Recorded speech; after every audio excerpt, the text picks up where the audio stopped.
Les Quraysh décident donc d'envoyer une délégation composée de personnes influentes pour se plaindre à Abu Talib des agissements de son neveu. Mais Abu Talib leur fait comprendre qu'il ne fera rien qui puisse contrarier son neveu, qu'il chérissait et protégeait avec beaucoup de tendresse. Mais un jour, les Quraysh décident de durcir le ton et retournent voir Abu Talib pour lui faire cet avertissement qui avait tout d'une menace. Ô Abu Talib, tu jouis parmi nous d'une position honorable et respectable. Nous t'avons demandé de mettre un terme au comportement de ton neveu, mais tu n'as rien fait. Nous ne pouvons nous contenter de rester sans rien faire pendant qu'il continue à dire du mal de nos ancêtres et à nous ridiculiser ainsi que nos divinités. Tu dois le faire cesser, ou bien nous vous combattrons lui et toi à ce sujet jusqu'à ce que l'une ou l'autre des parties soit anéantie. Abu Talib se trouve désormais face à un dilemme. Il ne voulait pas se heurter aux siens, mais en même temps, il ne se voyait pas abandonner son neveu.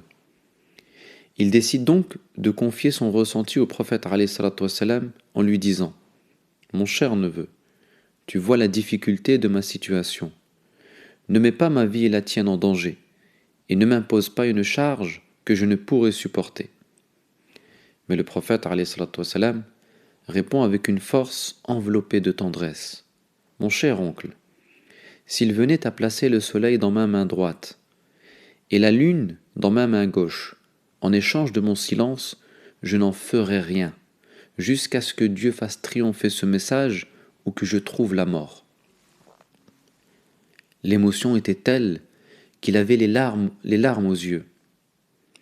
C'est alors que Abu Talib le rassure en lui disant « Mon neveu, tu peux aller dire ce que tu voudras.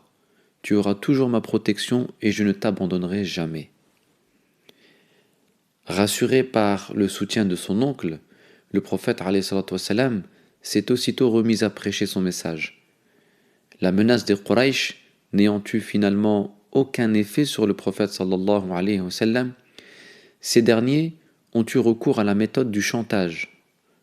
D'abord en proposant au prophète sallallahu alayhi wa sallam de se partager les jours en alternant les croyances, un jour pour leur divinité et un jour pour le Dieu de Mohammed. Mais la révélation est venue apporter une réponse tranchante à ce chantage pour montrer que la vérité ne devait souffrir d'aucune compromission. قُلْ يَا أَيُّهَا الْكَافِرُونَ لَا أَعْبُدُ مَا تَعْبُدُونَ وَلَا أَنْتُمْ عَابِدُونَ مَا أَعْبُدُ. Ô vous les négateurs, je n'adore pas ce que vous adorez, et vous n'adorez pas ce que j'adore.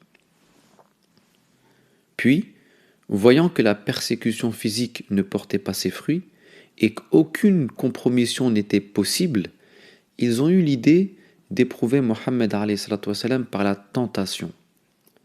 En effet, les Quraysh ont envoyé Utba ibn Rabi'a faire des propositions alléchantes au prophète alayhi salatu wassalam. Ô fils de mon frère, dit-il au prophète alayhi salatu wassalam, tu sais bien la parenté qui nous lie, mais tu présentes à ton peuple une cause dangereuse qui a disloqué son unité. Je vais te faire quelques offres. Peut-être choisiras-tu celle qui te convient. Si c'est l'argent que tu veux, nous t'en donnerons assez pour que tu sois le plus riche de nous tous. Si c'est le prestige, nous ferons de toi notre Seigneur obéi. Si c'est le règne, nous te proclamerons roi. Si ce sont des visions que tu ne parviens pas à soigner, nous te chercherons un médecin et nous dépenserons le nécessaire pour que tu guérisses. En réponse à ces propositions séduisantes, le prophète alayhi salatu wassalam s'est contenté de lui réciter le passage suivant. Bismillahirrahmanirrahim. Hamim. Tanzilun minar rahmanir rahim. كتاب فصلت آياته قرآنا عربيا لقوم يعلمون بشيرا ونذيرا فأعرض أكثرهم فهم لا يسمعون وقالوا قلوبنا في أكنة مما تدعونا إليه وفي آذاننا وقر ومن بيننا وبينك حجاب فاعمل إننا عاملون قل إنما أنا بشر مثلكم يوحى إلي أنما إلهكم إله واحد فاستقيموا إليه واستغفروه وويل للمشركين الذين لا يؤتون الزكاة وهم بالآخرة هم كافرون إن الذين آمنوا وعملوا الصالحات لهم أجر غير ممنون.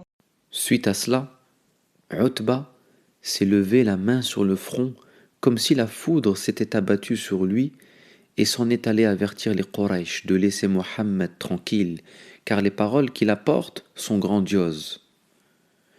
Retenons ici deux principaux enseignements. 1.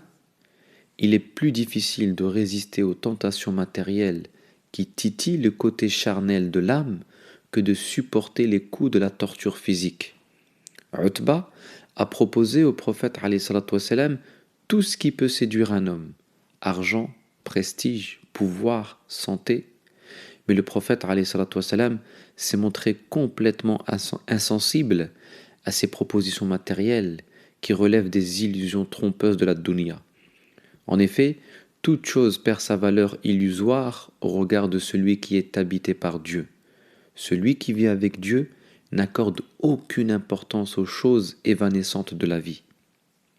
2. Utba est venu avec des propositions temporelles et le prophète sallallahu alayhi wa sallam lui a répondu avec les paroles de l'Éternel. Ainsi, il a souligné l'incommensurable fossé qu'il y a entre ce qui s'efface dans le temps et ce qui s'inscrit de façon indélébile dans l'éternité.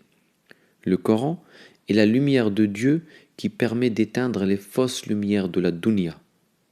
C'est surtout au moyen du Coran que le croyant doit conduire sa résistance spirituelle contre les tentations de son âme. Les suggestions de l'âme s'éteignent en effet dans la psalmodie méditative du Coran. Wallahu a'lam, wassalamu alaykum wa rahmatullah.